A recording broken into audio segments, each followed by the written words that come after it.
میرے regular column فیض عام کا آج کا عنوان ہے ستیلا کیا کرے۔ تزادستان میں لاڈلے اور ستیلے تبدیل ہوتے رہتے ہیں۔ کبھی باؤ جی ستیلے ہوا کرتے تھے، آج کل لاڈلے ہیں۔ اسی طرح کھلاڑی ایک زمانے میں لاڈلے ہوا کرتے تھے، آج کل ستیلے ہیں۔ آصف زرداری دیر تک ستیلے رہے، آج کل لاڈلے اور ستیلے کے درمیان پتلی سی لکیر پر چل رہے ہیں۔ آئیے آج لاڈلوں اور ستیلوں کے حقوق و فرائض پر بات کرتے ہیں اور یہ سمجھنے کی کوشش کرتے ہیں کہ اگر کوئی لاڈلا ہو جائے تو اسے کیا کرنا چاہیے، اور اگر کوئی ستیلے پن کا شکار ہو تو اس کو کیا حکمت عملی اختیار کرنی چاہیے۔ سب سے پہلی بات جو لاڈلوں کو مد نظر رکھنی چاہیے وہ یہ ہے کہ وقت ہمیشہ ایک سا نہیں رہتا۔ تزادستان میں حالات بدلتے رہتے ہیں، اس لیے ہر لاڈلے کو اس وقت کے لیے بھی تیار رہنا چاہیے جب وہ ستیلے پن کا شکار ہو جائے۔ دوسری طرف جو ستیلا ہے اس کو اپنی خوبیاں اور کوتاہیاں مد نظر رکھ کر دوبارہ سے حکمت عملی ترتیب دینی چاہیے تاکہ وہ مشکل وقت سے نکل سکے۔ مہربان دوست اقبال ٹکا مقتدرہ اور سیاستدانوں کے حوالے سے بتایا کرتے تھے کہ حکومت، اپوزیشن اور سارے سیاستدان مل کر 49% طاقت کے حامل ہیں،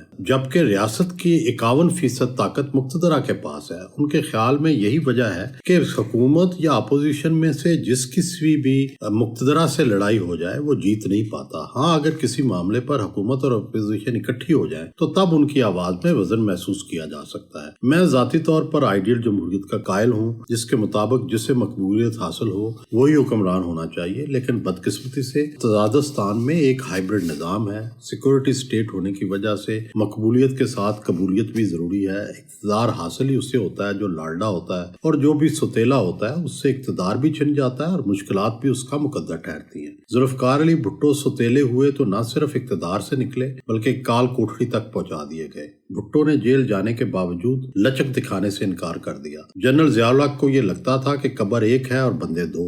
جنرل ضیاء نے جوش انتقام میں بھٹو کو قبر میں پہنچا دیا۔ تاریخ کا فیصلہ اگرچہ الٹ ہے کہ بھٹو زندہ ہے اور جنرل ضیاء فیصل مسجد کے باہر دفن ہونے کے باوجود قبر پر میلہ نہیں لگا سکے۔ بھٹو کی قبر آج بھی زندہ ہے، میں نے وہاں نو بیاہتا شادی شدہ جوڑوں کو سلام کرنے آتے دیکھا ہے۔ اس تاریخی حقیقت کے باوجود اس مفروضے پر غور کریں کہ اگر ذوالفقار علی بھٹو اور جنرل ضیاء الحق کوئی درمیانی راستہ نکال لیتے تو ملک سیاسی اور سماجی بحرانوں کا شکار نہ ہوتا۔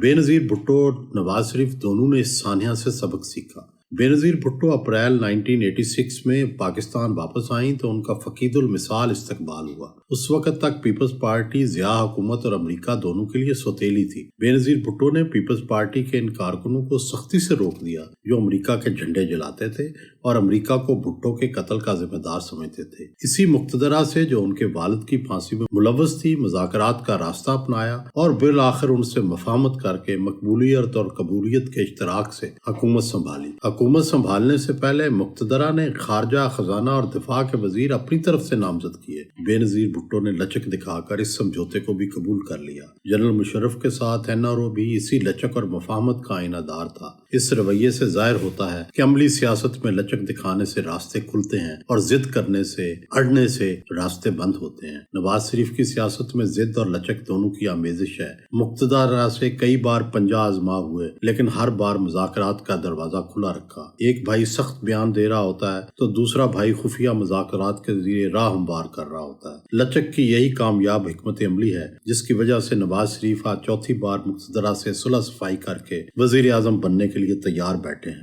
آج کے ستیلے کھلاڑی خان کے لاکھوں کروڑوں حامی ہیں، اس لیے جمہوری کلچر کے فروغ اور اس کو جاری رکھنے کے لیے ان کی موجودگی ضروری ہے۔ گزشتہ روز جیل میں ہونے والے ٹرائل کے حوالے سے پتہ چلا کہ وہ بھری عدالت میں ٹانگ پر ٹانگ رکھے تیسری قطار میں بیٹھے بیٹھے ہی ججوں سے مخاطب ہو رہے تھے۔ اس سے ایک تاثر تو یہ ملتا ہے کہ وہ ڈٹے ہوئے ہیں، لیکن عملیت پسندی کا تقاضا ہے کہ وہ لچک کا مظاہرہ کریں، مقتدرہ سے لڑائی کا تاثر دور کرنے کی کوشش کریں۔ ہر صورت میں الیکشن ان کی پارٹی میں حصہ لیں اور جتنی بھی نشستیں ملیں وہ اسمبلیوں میں بیٹھیں۔